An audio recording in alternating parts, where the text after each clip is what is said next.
ஒரு மனிதன் வெற்றியடைந்ததும் அவன் சொல்வான், "நான் தான் இத செய்தேன்" என்று. ஆனா, அவன் வெற்றியின் பின்னால் அவன் கவனிக்காத ஒரு பெண் அமைதியாக அவனை தூக்கி நின்றிருக்கிறாள். அந்த பெண் யார் தெரியுமா? இது ஒரு கணவன் மனைவி கதை. ஆனா, இது ஒரு சாதாரண கதை அல்ல. இது ஒரு மனிதன் எப்படி உயர்ந்தான் என்ற கதை மட்டுமல்ல, அவனை உயர்த்திய ஒரு பெண்ணின் மௌனமான தியாகத்தின் கதை. இந்த கதை முடியும்போது, "நான் மட்டும் தான் செய்தேன்" என்று சொல்லும் பழக்கம் மாறும்.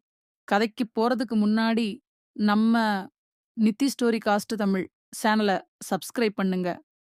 கதைக்குள்ள போவோமா? கார்த்திக் என்ற ஒரு மனிதன் இருந்தான். அவன் ஒரு சாதாரண வேலை பார்த்துக் கொண்டிருந்தான். மாத சம்பளம், சாதாரண வாழ்க்க. ஆனா, அவன் மனசுக்குள்ள ஒரு பெரிய கனவு இருந்துச்சு. நான் ஒரு நாள் என் சொந்த பிசினஸ் ஆரம்பிக்கணும். அவன் மனைவி பேர் மீனா. அவள் ரொம்ப சிம்பிள். அதிகம் பேச மாட்டா. ஆனா, அவ மனசு ரொம்ப ஸ்ட்ராங். அவளுக்கு ஒரே ஆசை, என் கணவன் வெற்றி அடையணும் என்று. ஒரு நாள் கார்த்திக் திடீர்னு ஒரு முடிவு எடுத்தான். நான் ஜாப விட்டு பிசினஸ் ஆரம்பிக்கணும் என்று. அது ரொம்ப பெரிய ரிஸ்க். அவனோட நண்பர்கள் எல்லாம் சொன்னாங்க, "இது சேஃப் இல்ல. ஃபெயில் ஆயிடுவே." ஆனா, மீனா மட்டும் நம்பிக்கையோட ஒரு வார்த்தை சொன்னாள். "நீங்க நம்புறத பண்ணுங்க. நான் உங்க கூட இருக்கேன்." அந்த ஒரு வார்த்தை கார்த்திக்குக்கு ஒரு பெரிய தைரியம் குடுத்தது. பிசினஸ் ஆரம்பிச்சான். முதல் மாதம் லாஸ், 2வது மாதம் இன்னும் லாஸ், 3வது மாதம் டென்ஷன் அதிகம். அவன் தினமும் சோர்ந்து வீட்டுக்கு வருவான். சில நேரம் கோபம், சில நேரம் சோகம். ஒரு நாள் அவன் மனசு உடைந்து சொன்னான், "இது என்னால முடியாது போல இருக்கு." மீனா என்ன பண்ணாள் தெரியுமா? அவள் ஒரு கப் டீ கொடுத்து சொன்னாள், "நீங்க நம்பிக்கையோட ஆரம்பிச்சது, அதே நம்பிக்கையோட கன்டின்யூ பண்ணுங்க" என்றாள். அந்த நாள் அவன் கிவ் அப் பண்ணாமல் மீண்டும் முயற்சி பண்ணான். அதற்குப் பிறகு மீனா குவையட்லி அவனை சப்போர்ட் பண்ண ஆரம்பித்தாள். அவள் தன் நகையை விற்றாள். வீட்டுச் செலவுகளை குறைத்தாள். அவன் மனசு உடைந்த நேரம் எல்லாம் அவனை மோட்டிவேட் பண்ணினாள். ஆனா, இந்த எல்லாம் கார்த்திக் கவனிக்கவே இல்ல. அவனுக்கு தெரிஞ்சது ஒரே விஷயம். நான் கஷ்டப்படுறேன். நான் ட்ரை பண்றேன். காலம் போனது. மெதுவாக பிசினஸ் வளர ஆரம்பித்தது.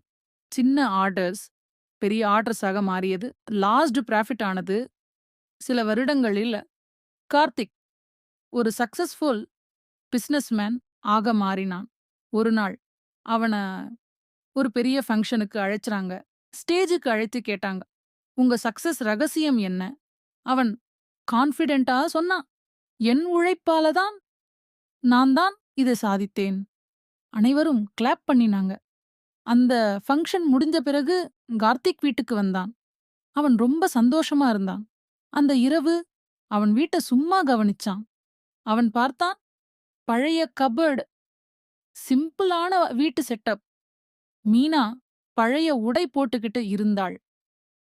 அவன் திடீர்னு நினைத்தான், மீனா கிட்ட இருந்த நகை எங்கே போச்சு? அவள் ஏன பின்ன இவ்ளோ சிம்பிளா இருக்கா? நான் ஸ்ட்ரகிள் ஆகும்போது அவள் என்ன பண்ணினாள்? அவன் நினைவுகள் திரும்ப ஆரம்பித்தது. அவள் நகை விற்ற நாள். அவள் சிரிச்சுக்கிட்டு டென்ஷன் மறைத்த நாள். அவன் மனசு உடைந்தப்போ அவள் சொல்லிய வார்த்தைகள். அவன் அதிர்ச்சியடைந்தான். அவன் உணர்ந்தான், நான் மட்டும் இல்ல, என் பின்னாடி ஒரு மனிதர் அமைதியா நின்று உதவி பண்ணியிருக்கிறாங்க. அவன் கண்களில் கண்ணீர் வந்தது. அவன் மெதுவா மீனாவிடம் போய் சொன்னான், "நான் இன்றைக்கு இங்கே இருக்கேன்னா, அதில் பாதி உன் தியாகம்." மீனா சும்மா சிரித்தாள். "நீங்க வெற்றி அடைந்தது போதும்." அந்த ஒரு சிரிப்பு கார்த்திக்குக்கு எல்லாத்தையும் சொல்லிட்டது. அந்த நாள் முதல் அவன் எங்க பேசினாலும் ஒரு விஷயம் மட்டும் சொல்ல ஆரம்பிச்சான். என் சக்சஸ்க்கு காரணம் என் மனைவி. நம்ம வாழ்க்கையில நாம தான் எல்லாம் செஞ்சோம் என்று நினைக்கிறோம். ஆனா, உண்மையில யாரோ ஒருவர் நம்மை நம்பியிருக்கார். யாரோ ஒருவர் நம்மோடு நின்டிருக்கிறார். யாரோ ஒருவர் நமக்காக சாக்ரிஃபைஸ் பண்ணியிருக்கிறார். அதனால தான் நாம வெற்றி அடைகிறோம். அடுத்த முறை நீ நான் தான் செய்தேன் என்று சொல்வதற்கு முன் ஒரு நிமிஷம் நின்னு யோசிச்சுப் பார். உன் பின்னால் அமைதியாக நின்று உன்னை முன்னேற்றிய அந்த மனிதரை நீ உண்மையிலேயே நினைவில் கொண்டியா என்று. இந்த கதை உங்களுக்கு பிடிச்சிருந்தா லைக் அண்ட் ஷேர் பண்ணுங்க.